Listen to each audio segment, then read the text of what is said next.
Assalamualaikum warahmatullahi wabarakatuh. Perkenalkan, nama saya Rahmat Soleh dari kelas 4 APA dengan nomor pokok mahasiswa 061940512044. Pada kesempatan kali ini saya akan menjelaskan PPT saya mengenai akuntansi kewajiban untuk memenuhi kuliah untuk mata tugas kuliah akuntansi keuangan pemerintah bab 10, akuntansi kewajiban. Sebelum kita mempelajari lebih jauh mengenai kewajiban, terlebih dahulu kita akan mempelajari mengenai definisi kewajiban. Definisi kewajiban. Kewajiban merupakan suatu keharusan masa kini bagi pemerintah yang harus dipenuhi, yang dalam penyelesaiannya mengakibatkan pengorbanan sumber daya ekonomi di masa yang akan datang. Hutang timbul dari peristiwa masa lalu yang penyelesaiannya mengakibatkan aliran keluar sumber daya ekonomi pemerintah. Utang adalah bentuk kewajiban kepada pihak ketiga yang harus dibayar melalui penyerahan sumber daya yang ada, baik berupa kas, aset lain, maupun penyerahan jasa atau layanan tertentu.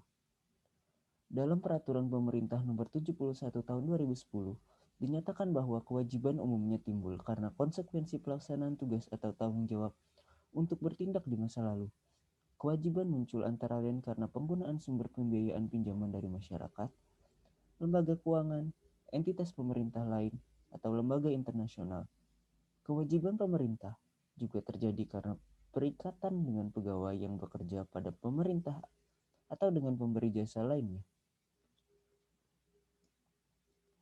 Setelah mempelajari mengenai definisi kewajiban, kita akan melanjut kepada klasifikasi kewajiban. Klasifikasi kewajiban atau pengelompokan kewajiban dibagi menjadi dua, yaitu kewajiban jangka pendek dan kewajiban jangka panjang. Klasifikasi kewajiban. Kewajiban jangka pendek merupakan kelompok kewajiban yang diselesaikan dalam waktu kurang dari 12 bulan setelah tanggal pelaporan. Jadi, setelah tanggal pelaporan maksimal 1 tahun atau 12 bulan untuk diselesaikan. Jenis kewajiban jangka pendek diantaranya 1. Utang perhitungan pihak ketiga atau VFK. 2. Utang bunga. 3. Bagian lancar atau utang jangka panjang.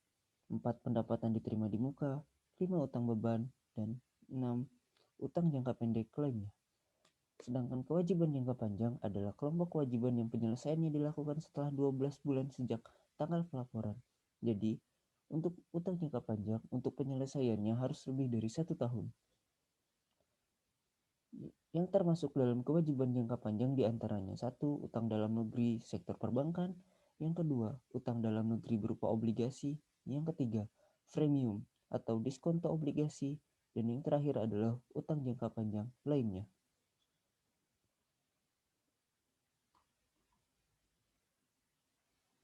Setelah mempelajari mengenai definisi kewajiban serta klasifikasi kewajiban, kita akan membahas mengenai pengakuan kewajiban. Pengakuan kewajiban. Prinsip pengakuan untuk kewajiban adalah sebagai berikut. 1. Kewajiban diakui jika besar kemungkinan sumber daya ekonomi akan dilakukan untuk menyelesaikan kewajiban yang ada sampai saat pelaporan dan perubahan atas kewajiban tersebut mempunyai nilai penyelesaian yang dapat diukur dengan andal. Jadi, jika tidak dapat diukur dengan andal, maka kewajiban tidak dapat diakui. Yang kedua yaitu kewajiban diakui pada saat dana pinjaman diterima dan atau pada saat kewajiban timbul. Jika dana yang kita pinjam belum diterima, maka belum dapat diakui sebagai kewajiban. Yang ketiga, kewajiban dalam mata uang asing dijabarkan dan dinyatakan dalam mata uang rupiah menggunakan kurs tengah Bank Indonesia pada tanggal neraca. Jika kita melakukan pinjaman ke luar negeri, baik lembaga internasional ataupun pemerintah negara lain, maka kemungkinan besar yang dipinjamkan adalah dalam bentuk mata uang asing, yaitu mata uang internasional. Oleh karena itu, diwajibkan untuk melakukan perubahan ke dalam mata uang rupiah dan diukur menggunakan kurs tengah Bank Indonesia pada tanggal neraca tersebut. Dan yang terakhir, kewajiban dicatat sebesar nilai nominal.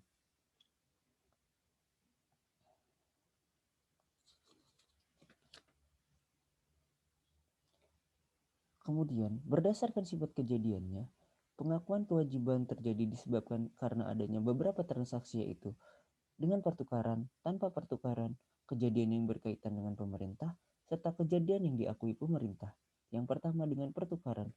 Kewajiban diakui ketika satu pihak menerima barang atau jasa sebagai ganti memberikan uang atau sumber daya lain di masa depan. Satu contoh dari transaksi dengan pertukaran adalah saat pegawai pemerintah memberikan jasa sebagai penukar atau ganti kompensasi yang perolehannya terdiri dari gaji dan manfaat pegawai lainnya. Suatu transaksi pertukaran timbul karena dua belah pihak, pemberi kerja dan penerima kerja, menerima dan mengorbankan suatu nilai. Kewajiban kompensasi meliputi gaji yang belum dibayar dan jasa yang telah diserahkan dan biaya manfaat pegawai lainnya yang berhubungan dengan jasa periode berjalan. Yang kedua yaitu tanpa pertukaran. Kewajiban harus diakui atas jumlah terutang yang belum dibayar pada tanggal pelaporan. Beberapa jenis hibah dan program, bantuan umum, dan khusus kepada entitas pelapor lainnya merupakan transaksi tanpa pertukaran. Ketika pemerintah daerah membuat program pemindahan kepemilikan atau memberikan hibah atau mengalokasikan dananya ke pemerintah daerah lainnya, persyaratan pembayaran ditentukan oleh peraturan dan hukum yang ada dan bukan melalui transaksi dengan pertukaran. Yang ketiga yaitu kejadian yang berkaitan dengan pemerintah. Kewajiban yang timbul di luar kendali pemerintah diakui dengan transaksi dengan pertukaran.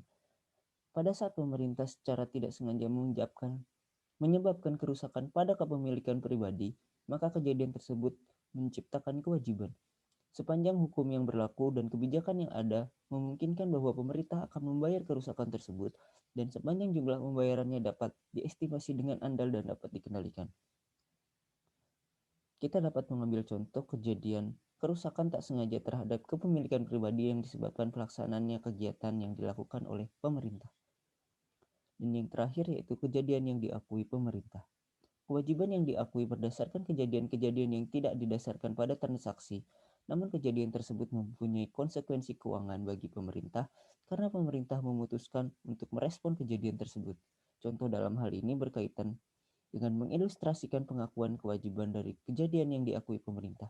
Suatu kerusakan akibat bencana alam di kota-kota Indonesia dan Dewan Perwakilan Rakyat mengautorisasi pengeluaran untuk menanggulangi bencana tersebut. Kejadian ini merupakan konsekuensi keuangan dari pemerintah karena memutuskan untuk menyediakan bantuan bencana bagi kota-kota tersebut. Jadi, pengakuan kewajiban terdiri dari 4 karena adanya beberapa transaksi, yaitu dengan pertukaran, tanpa pertukaran, kejadian yang berkaitan dengan pemerintah, dan kejadian yang diakui oleh pemerintah. Setelah mempelajari mengenai pengakuan kewajiban, kita akan membahas lebih jauh mengenai pencatatan kewajiban. Pencatatan kewajiban. Kewajiban timbul akibat perolehan barang atau jasa atau aset yang belum dibayar secara tunai atau karena diperolehnya pinjaman untuk penambahan pinjaman. Pencatatan kewajiban akibat perolehan yang belum dibayar dipelajari pada bab beban atau belanja pemerintah. Untuk kewajiban yang timbul karena diperolehnya pinjaman merupakan kewenang SKPKD. Dalam pencatatan oleh OPD, kewajiban dibagi dua. Transaksi yaitu perolehan aset mekanisme SS dan perolehan aset mekanisme UP atau GU atau TU.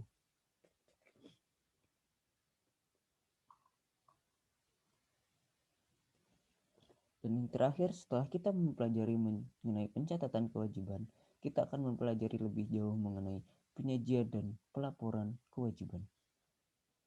Kewajiban sendiri akan dilaporkan dalam neraca dan diungkapkan dalam catatan atas laporan keuangan atau CALK. Utang pemerintah harus diungkap secara rinci dalam bentuk daftar schedule utang untuk memberikan informasi yang lebih baik kepada pemakainya. Kewajiban disajikan dalam neraca. Utang harus ditampilkan secara rinci agar tidak menimbulkan multitafsir di kalangan masyarakat. Oleh karena itu, perincian dalam penyajian kewajiban terutama di neraca dan CALK sangatlah penting. Mungkin cukup sekian penjelasan yang dapat saya berikan pada kesempatan kali ini. Mohon maaf jika terdapat kesalahan dan kekurangan. Semoga apa yang saya berikan dapat bermanfaat. Terima kasih, saya akhiri. Wabillahi taufiq wal hidayah. Wassalamualaikum warahmatullahi wabarakatuh.